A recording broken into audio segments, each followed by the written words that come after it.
ये जीत का अगर श्रेय दिया जाए तो माननीय प्रधानमंत्री नरेंद्र मोदी जी को कहा जाता है, क्योंकि न सिर्फ आंतरिक मुद्दों में, आर्थिक मुद्दों में और वैदेशिक मुद्दों में, स्पेस के मुद्दों में और संसार के लोगों से, नेताओं से आंख में आंख मिला करके बात करने वालों में से एक नरेंद्र मोदी जी हैं।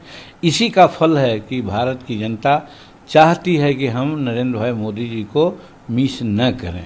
इसलिए इस बड़ी जीत पर जो हरियाणा का है और जम्मू कश्मीर का है, उसके लिए हम प्रधानमंत्री नरेंद्र मोदी जी को बधाई देते हैं, शुभकामना देते हैं।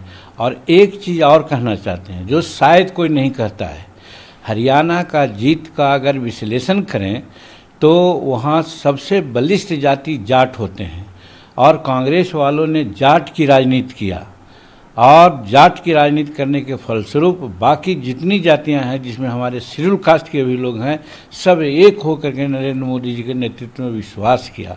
इसलिए इस बात को भी झुठलाया जा सकता है या जाता है कि नरेंद्र मोदी जी और भाजपा शेड्यूल कास्ट के विरोधी है, आरक्षण का विरोधी है।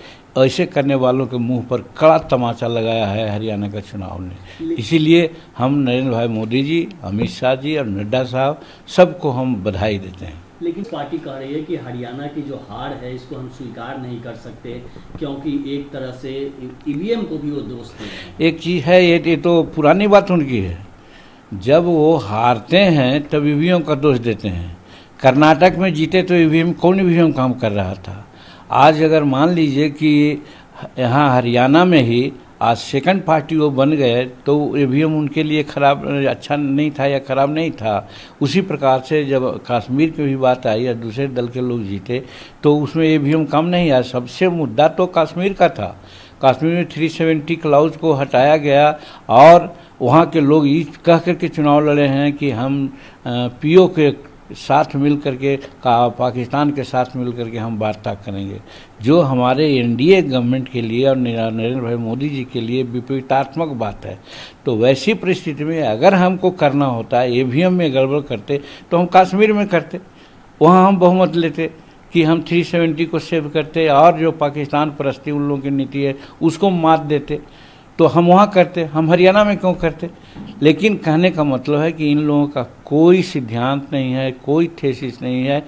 हारते हैं तो ईवीएम को दोष देते हैं और जीतते हैं तो कुछ बात नहीं बोलते। यही उनकी नकारात्मकता है, जिसके चलते उनकी बराबर हार हो रही है।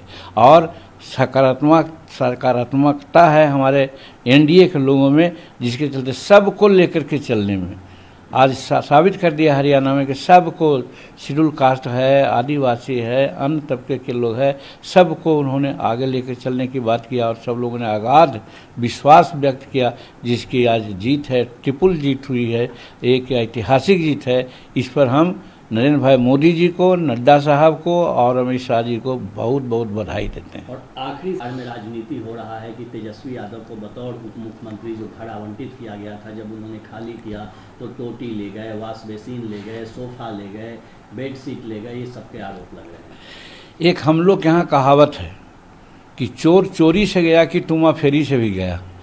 मतलब कि जो शुरू से चोर है, शुरू से ज़मीन हड़प फलना चिलना करने का उनका आदत बनी हुई है, उनके पिता श्री से है, तो पिता का सच्चा औलाद हैं वो।